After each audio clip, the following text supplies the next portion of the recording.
వంతులు వేసుకుని రామలక్ష్మణులు రాక్షసులను హతమార్చారు. దాంతో నిరాటంకంగా యజ్ఞం ముగిసింది. అమితానందం చెందాడు విశ్వామిత్రుడు. రామా! తండ్రి ఆజ్ఞను పాలించావు. నా యజ్ఞాన్ని సంరక్షించావు. నన్ను ధన్యుణ్ణి చేశావు అన్నాడు విశ్వామిత్రుడు. రాముణ్ణి ప్రేమగా దగ్గరగా తీసుకున్నాడు. సిద్ధాశ్రమం అన్న పేరును నిలబెట్టావు అభినందించాడతన్ని. రాత్రి అయింది. రామలక్ష్మణులు హాయిగా నిద్రపోయారు. తెల్లారింది. స్నానసంధ్యాదులు ముగించారు రామలక్ష్మణులు. విశ్వామిత్రుని సమీపించారు. చేతులు జోడించి నమస్కరించారతనికి. చేయాల్సిన పనులుంటే చెప్పమని ప్రార్థించారు. రామచంద్రా! విదేహరాజ్యాధిపతి జనక మహారాజు తన రాజధాని మిథిలానగరంలో ఒక యజ్ఞాన్ని ప్రారంభించాడు. నేను అక్కడికి బయల్దేరుతున్నాను. తమ్ముడు లక్ష్మణుని సహా నువ్వు కూడా నాతో వస్తే ఆనందిస్తాను అన్నాడు విశ్వామిత్రుడు. చేయాల్సిన పని అదే అన్నట్టుగా తెలియజేశాడు. తమ్ముని అభిప్రాయం తెలుసుకునేందుకు లక్ష్మణుని కడగంట చూశాడు రాముడు. వెళ్దామన్నట్టుగా లక్ష్మణుడు కళ్ళార్చాడు. గ్రహించాడది విశ్వామిత్రుడు. సన్నగా నవ్వుకున్నాడు. తర్వాత ఇలా అన్నాడు. జనకుని దగ్గర నిత్యపూజలు అందుకుంటోన్న ఓ మహాధనుస్సు ఉంది. దేవ, ధనుజ, గంధర్వ, కిన్నర, యక్షులు సైతం ఎక్కుపెట్టలేనంత అద్భుత ధనుస్సు అది. ఎక్కుపెట్టేందుకు ప్రయత్నించి చాలామంది విఫలులయ్యారు. నువ్వోసారి దాన్ని చూస్తే బాగుంటుంది సరేనన్నట్టుగా తలుపాడు రాముడు. విశ్వామిత్రుడు అక్కణ్నుంచి బయల్దేరాడు. రామలక్ష్మణులు సహా ఆశ్రమవాసులంతా అతన్ని అనుసరించారు. మహర్షి సిద్ధాశ్రమాన్ని విడచి తపస్సు చేసుకునేందుకు హిమాలయాలకు వెళ్ళిపోతున్నాడు. మరి ఇటు రాడు. ఆ సంగతి తెలుసుకున్న ఆశ్రమవాసులు తమ సామగ్రి, అగ్నిహోత్రాలు సహా బయల్దేరారు. ఆశ్రమంలో పెరిగిన మృగాలు, పక్షులు సహా మహర్షిని అనుసరించబోయాయి. వద్దని వాటిని వారించాడు మహర్షి. అతని మాటని కాదనలేకపోయాయవి. ఉండిపోయాయి. సాయంకాలమైంది. సోననదీ తీరానికి చేరుకున్నారు రామలక్ష్మణ విశ్వామిత్రులు. స్నానాదికాలు ముగించారు. ముగ్గురు కూర్చున్నారు. మహర్షీ! ఈ దేశం అంతా సస్యశ్యామలంగా ఉంది. సమృద్ధిగా ఉంది. ఎవరిది దేశం? అడిగాడు రాముడు. విశ్వామిత్రుడు చెప్పసాగాడిలాట్. పూర్వం బ్రహ్మకుమారుడైన కుసునకు కుశాంబుడు, కుశనాభుడు, ఆధుర్తరజుడు, వసువు అని నలుగురు కుమారులు జన్మించారు. వారిని తండ్రి రాజులను చేశాడు. సుభిక్షమైన రాజ్యాలు అప్పగించాడు. కౌశాంబిని కుశాంబుడు, మహోదయాన్ని కుశనాభుడు, ధర్మారణ్యాన్ని ఆధుర్తరజుడు రాజధానులుగా చేసుకుని పాలించసాగారు. ఆఖరివాడైన వసువు 5 పర్వతాల మధ్యనున్న గరివ్రజాన్ని రాజధానిగా చేసుకుని రాజ్యం చేయసాగాడు. ఇప్పుడు మనమున్న ఈ ప్రదేశం ఆ వసురాజ్యంలోనిదే. ఇక్కడ ప్రవహిస్తోన్న ఈ సోననది ఇక్కడ ఈ పర్వతాలలోనే పుట్టింది. ప్రవహిస్తూ ఈ దేశానికే మణిహారంగా ప్రకాశిస్తోంది. రాజ్యాన్ని సస్యశ్యామలం చేస్తోంది. సోననది వైపుగా చూశాడు రాముడు. చేతులు జోడించి నమస్కరించాడు దానికి. కుసుని రెండో కుమారుడు కుశనాభుడు ఘృతాచిని పెళ్లి చేసుకున్నాడు. వారికి సద్గుణసంపన్నులు, సౌందర్యవంతులైన 100 కుమార్తెలు జన్మించారు. యౌవనవతులై వారంతా ఒకనాడు ఉద్యానవనానికి చేరుకున్నారు. ఆట పాటలతో ఆనందించసాగారు. వీణలు మీటుతూ పాటలు పాడుతున్న ఆ సుందరిమణులను చూసి వాయుదేవుడు కామపరవశుడయ్యాడు. ప్రత్యక్షమయ్యాడు వారి ముందు. ఇలా అన్నాడు. నేను వాయుదేవుణ్ణి. జగతికే ప్రాణాన్ని. మీ సౌందర్యానికి ముగ్ధుణ్ణి అయ్యాను. మిమ్మల్నందరినీ పెళ్లి చేసుకోవాలనుకుంటున్నాను. నన్ను మీ భర్తగా అంగీకరించి నా కోగలి చేరండి. నన్ను చేరిన మరుక్షణం మీరు అమరులవుతారు. దీర్ఘాయుష్యులవుతారు. సంతోష సౌభాగ్యాలకు మీకు కొదవ ఉండదు. నువ్వు వాయుదేవుడవు అని మాకు తెలుసు. గుర్తుపట్టాం. అయితే నీవంటి ధర్మపరాయణుడు మాతో ఇలా సంభాషించడం సభ్యతగా లేదు. మేము తండ్రిచాటు బిడ్డలం. కుశనాభుని కుమార్తెలం. మా తండ్రి నిర్ణయించిన వ్యక్తే మా భర్త. మమ్మల్ని నువ్వు అంతగా కోరుకుంటే వెళ్ళి మా తండ్రిని సంప్రదించు అన్నారు ఆ రాచకన్యలు. ఒకరిని ఒకరు చూసుకున్నారు. తర్వాత అంతా వాయుదేవుణ్ణి చూసి పరిహాసంగా పగలబడి నవ్వారు. నువ్వు ఇలా మాతో మాట్లాడావని తెలిస్తే మా తండ్రి నిన్నేం చేస్తాడో తెలియదు. మా తండ్రిదాకా ఎందుకు? మేమే నిన్ను ఏమైనా చేయగలం. అయినా ఎందుకు ఊరుకున్నామంటే అది మా తపస్సును భగ్నం చేస్తుందని ఊరుకున్నాం. వెళ్ళిరాడ్ అన్నారు. కటువుగా ప్రవర్తించారు కుశనాభుని కుమార్తెల మాటలకు వాయుదేవుడు ఆగ్రహించాడు. తనని గడ్డిపోచకంటే హీనంగా చూడడాన్ని తట్టుకోలేకపోయాడతను. ఒక్క ఉదుటన వారి శరీరాల్లో ప్రవేశించాడు. శరీరాల్ని చిందరవందర చేశాడు. క్షణకాలంలోనే అంతటి సుందరాంగులు కరకు ఎక్కిన శరీరాలతోనూ, ముడతలు పడ్డ తొడలతోనూ వంకరటింకరై మరుగుజ్జులయ్యారు. వారిని అలా కుబ్జలను చేసి బయల్పడ్డాడు వాయుదేవుడు. అదృశ్యుడయ్యాడు.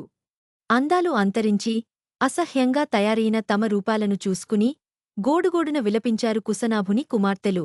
పరుగున తండ్రిని సమీపించారు. జరిగిందంతా వివరించారతనికి. కుబ్జలైన కుమార్తెలను చూసి దున్హకించాడు కుశనాభుడు.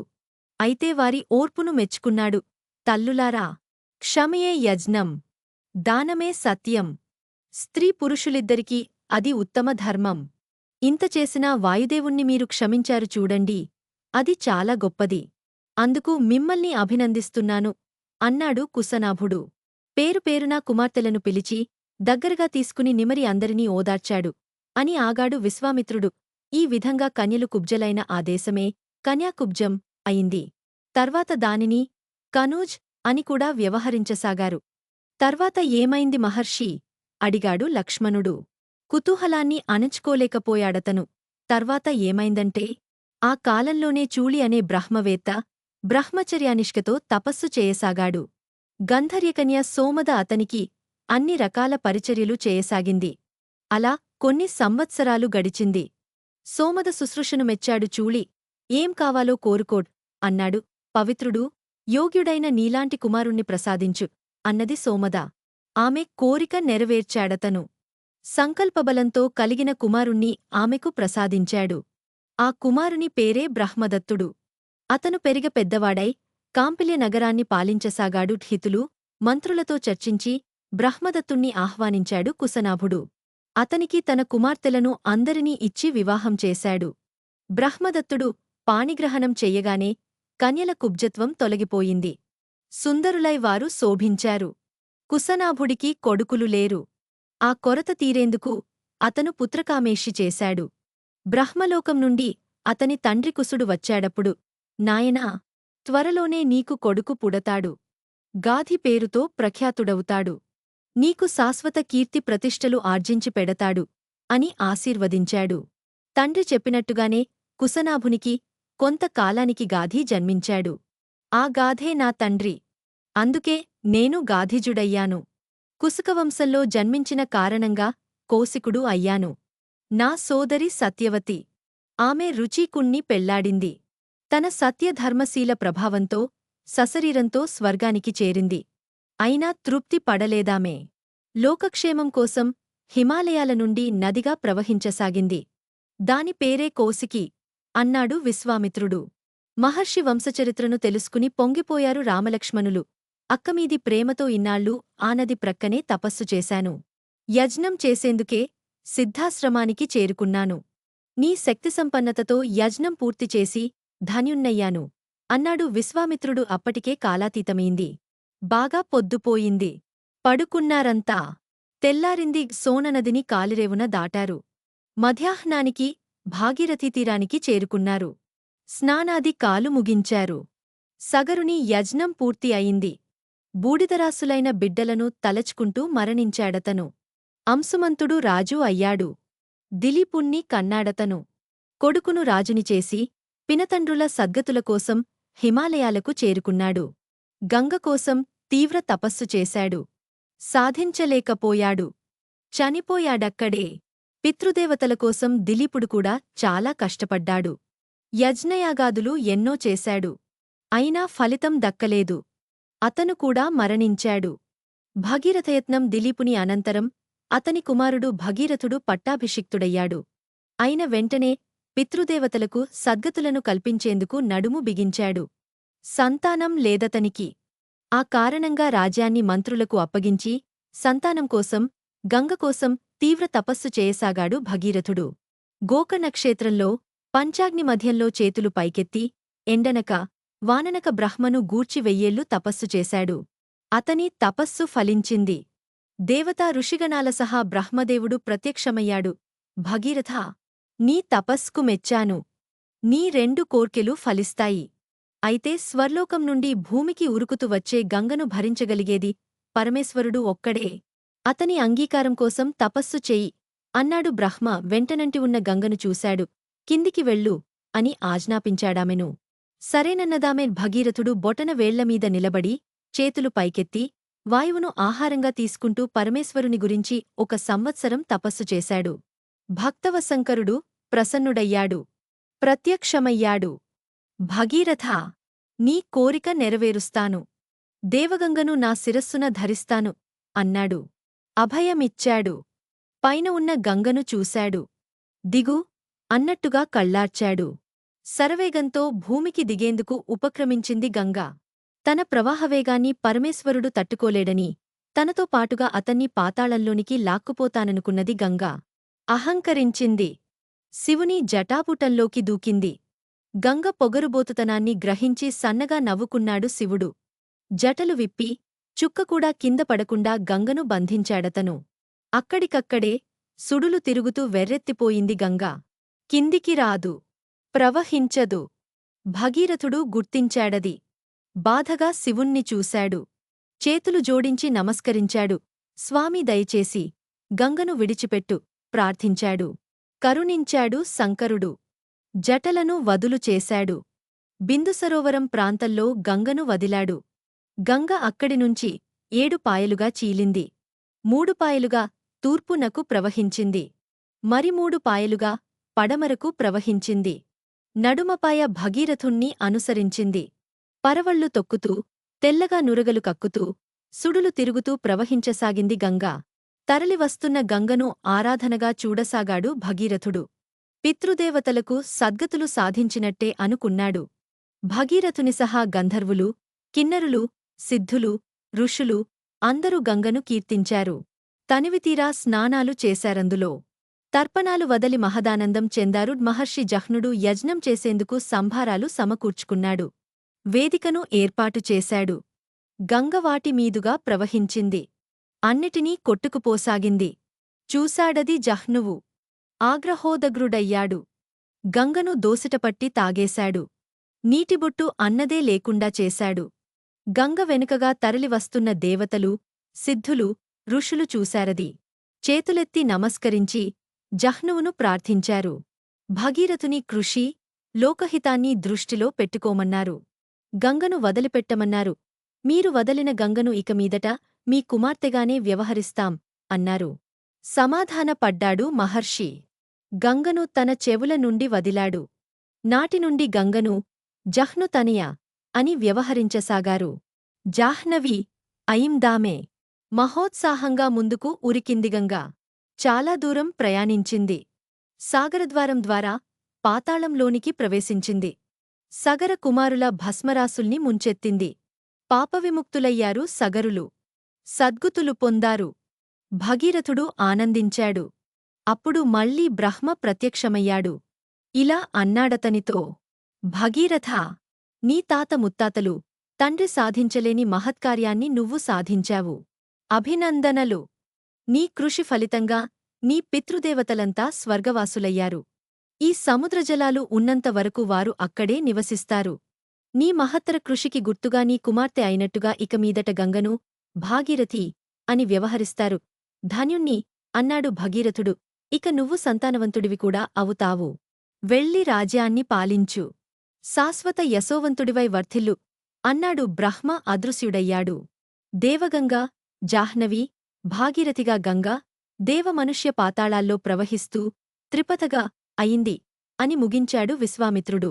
గలగలమని పారుతున్న గంగను రామలక్ష్మణుల సహా ఆరాధనగా చూశాడు.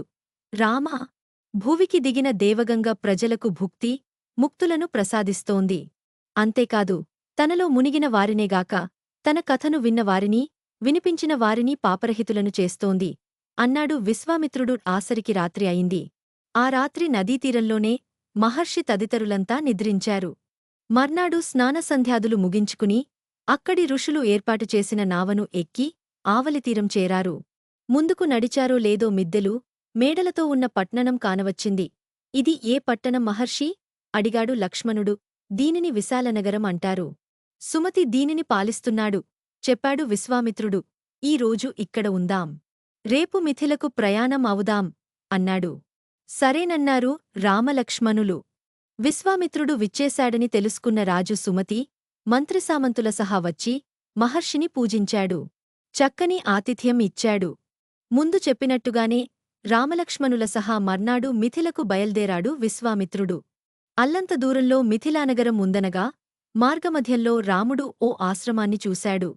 పాడుబడి ఉన్నదది. జనసంచారం లేదు. మహర్షీ, ఈ ఆశ్రమం ఎవరిది? విశ్వామిత్రుణ్ణి అడిగాడు. రాముడు అడగాల్సిందే అడిగాడు. కావాల్సింది అదే అనుకున్నాడు విశ్వామిత్రుడు. చెప్పాడిలా, ఈ ఆశ్రమం గౌతమ మహర్షిది. భార్య అహల్యతో ఆ మహర్షి ఇక్కడ చాలా కాలం తపస్సు చేశాడు. ఈ ఆశ్రమం ఇలా పాడుబడి ఉండడానికి, ఇక్కడ జనసంచారం లేకపోవడానికి ఒక కారణముంది. ఏమిటది మహర్షీ? అడిగాడు రాముడు. చెబుతాను, విను. భార్య అహల్యతో, గౌతముడు ఇక్కడ ఈ ఆశ్రమంలో తపస్సు చేసుకుంటున్న రోజుల్లో ఒకనాడు స్నానానికి అని గౌతముడు తెల్లారుజామున నదీతీరానికి ప్రయాణమయ్యాడు. అదే అవకాశంగా ఇంద్రుడు అహల్యమీది మోహంతో గౌతముని రూపంలో ఆశ్రమంలో ప్రవేశించాడు. అహల్యను సమీపించి ఆమెను అల్లుకుపోయాడు. వచ్చినవాడు తన పతి గౌతముడు కాడు, ఇంద్రుడు అని గ్రహించింది అహల్య. అయినా ముల్లోకాధిపతిని ఆకర్షించిన తన అందచందాలకు గర్వించి ఇంద్రుని కోరికను తీర్చింది. తర్వాత తప్పు చేశానని తెలుసుకుందామే. అగ్నిలాంటి గౌతముని కోపానికి భయపడింది. ఇంద్రుణ్ణి వెంటనే అక్కడ్నుంచి వెళ్ళిపొమ్మని తొందర చేసింది. భయంగా ఇంద్రుడు ఆశ్రమం నుంచి బయటపడ్డాడు. పాపం పండింది. మహర్షి గౌతముడు స్నానాదికాలు ముగించుకుని వస్తూ ఉంటే ఇంద్రుడు అతనికి ఎదురయ్యాడు. గౌతముని చూస్తూనే అచేతనుయ్యాడు ఇంద్రుడు. తల వంచుకుని నిల్చున్నాడు. ఎదురుగా తన రూపంలో ఉన్నది ఎవరన్నది, అతడు ఎందుకు ఆశ్రమప్రవేశం చేసింది క్షణంలో గ్రహించాడు గౌతముడు. కోపోద్రిక్తుడయ్యాడు. నీచుడా! ఎంతటి పాపానికి పాల్పడ్డావురా! నీకు ఇదే నా శాపం. నీ బీజాలు నేలపాలవుగాక అన్నాడు గౌతముడు. ఇంద్రుడు బీజాలు పడిపోయాయి. తేజోవిహీనుడయ్యాడతను. అవమానభారంతో నిష్క్రమించాడక్కనుంచి గౌతముడు అదే ఆవేశంతో ఆశ్రమంలోనికి ప్రవేశించాడు. వణికిపోతూ నిల్చున్న అహల్యను చూశాడు. అసహించుకున్నాడామెను. నువ్వు చేసిన పాపానికి ప్రాయశ్చిత్తంగా ఇక్కడ ఈ ధూళిలో ఎవరికీ కనిపించకుండా పడి ఉండు. గాలినే భుజిస్తూ పశ్చాత్తాపంతో కుమిలిపో అని శపించాడు. రోదిస్తున్న అహల్యను చూసి కోపాన్ని దిగమింగుకున్నాడు గౌతముడు. కరుణించి శాపవిముక్తి ప్రసాదించాడు. ఏనాడైతే దశరథకుమారుడు రాముడు ఈ నేలన అడుగెడతాడో ఆనాడు నువ్వు పునీతురాలవవుతావు. రాముణ్ణి పూజించడంతో నీ సహజ రూపం నీకు ప్రాప్తిస్తుంది. నా సన్నిధి చేరేందుకు ఆనాడే అర్హురాలవవుతావు అన్నాడు. అహల్య పిలుస్తున్నా పట్టించుకోక వెనుతిరిగి చూడకుండా వెళ్ళిపోయాడక్కడ్నుంచి. తపస్సు చేసుకునేందుకు హిమాలయాలకు చేరుకున్నాడు అన్నాడు విశ్వామిత్రుడు. రాముణ్ణి చూశాడు. కళ్ళు చెమర్చుకుని కనిపించాడు రాముడు. దయార్ద్రంగా కరిగిపోతూ కనిపించాడు. దీర్ఘంగా నిట్టూర్చాడు విశ్వామిత్రుడు. రామా! ఇక ఆలస్యం చెయ్యకు. ఆశ్రమంలోకి ప్రవేశించు. అహల్యను పవిత్రను చెయ్యి. ఆమెలో జ్ఞానదీపాన్ని వెలిగించు అన్నాడు విశ్వామిత్రుడు. గౌతమాశ్రమం వైపుగా నడిచాడు. అతన్ని అనుసరించారు రామలక్ష్మణులు. ఆశ్రమానికి చేరుకుని గుమ్మంలో నిల్చున్నాడు విశ్వామిత్రుడు. వెనుగా వచ్చిన రాముణ్ణి చూశాడు. లోనికి వెళ్ళు అన్నాడు. రాముడు తన కాలి పాదాలను ఓసారి చూసుకున్నాడు. నడచి దుమ్ము కొట్టుకునిపోయి ఉన్నాయి పాదాలు. ఈ పాదాలనా ఈ పవిత్రాశ్రమంలో మోపేది అని సంశయించాడతను. ఆ సంశయంతోనే ఎత్తిన కుడి పాదాన్ని ఆశ్రమంలో మోపక యథాస్థితికి తెచ్చాడు. గ్రహించాడది మహర్షి. రామా! సంశయించకు, సహకరించు అన్నాడు విశ్వామిత్రుడు. గురువుమాట ఆజ్ఞలా లేదు. వేడుకోలులా వినిపించింది. తట్టుకోలేకపోయాడు రాముడు. తడబడుతూ అడుగులు వేశాడు. లోనికి ప్రవేశించాడు. అంతే! రాముని పాదధూళి సోకినంతనే దుమ్ము, ధూళి, ఎండిన ఆకులలో అణగారి ఉన్న అహల్యలో కదలిక వచ్చింది. ఆకు కదలింది. దుమ్ము రేగింది. సుడిగాలిగా మారి అంతెత్తున నిలచింది. మానవరూపం సంతరించుకుంది. పశ్చాత్తాపంతో, తపస్సుతో దగ్ధమవుతున్న బ్రహ్మమానసపుత్రి మెల్లమెల్లగా కళ్ళు తెరచింది. మబ్బులు తొలగిన జాబిల్లిలా మెరిసిపోయింది. నీటిలో ఎండలా చల్లగా కనిపించింది. రాముడు ఆమె పాదాలను ఆశ్రయించాడు. లక్ష్మణుడు కూడా నమస్కరించాడామెకు. తనకి నమస్కరించిన దాశరథులను దగ్గరగా తీసుకున్నది అహల్య. తల్లిలా రామలక్ష్మణుల శిరస్సులను నిమిరింది. తర్వాత అరయపాద్యాదులను అందజేసింది వారికి. అంతలో అక్కడికి చేరనే చేరాడు గౌతముడు. పునీతురాలైన అహల్యను అక్కున చేర్చుకున్నాడు. ఇద్దరూ రాముణ్ణి ఆరాధించారు. ఆ అద్భుత దృశ్యాన్ని చూసి దేవతలు హర్షంతో పులకించిపోయారు. పూలవాన కురిపించారు. దివ్యదుందుభులు మోగించారు. అనేక విధాల రాముణ్ణి శ్లాఘించారు. అవేవీ పట్టించుకోలేదు రాముడు.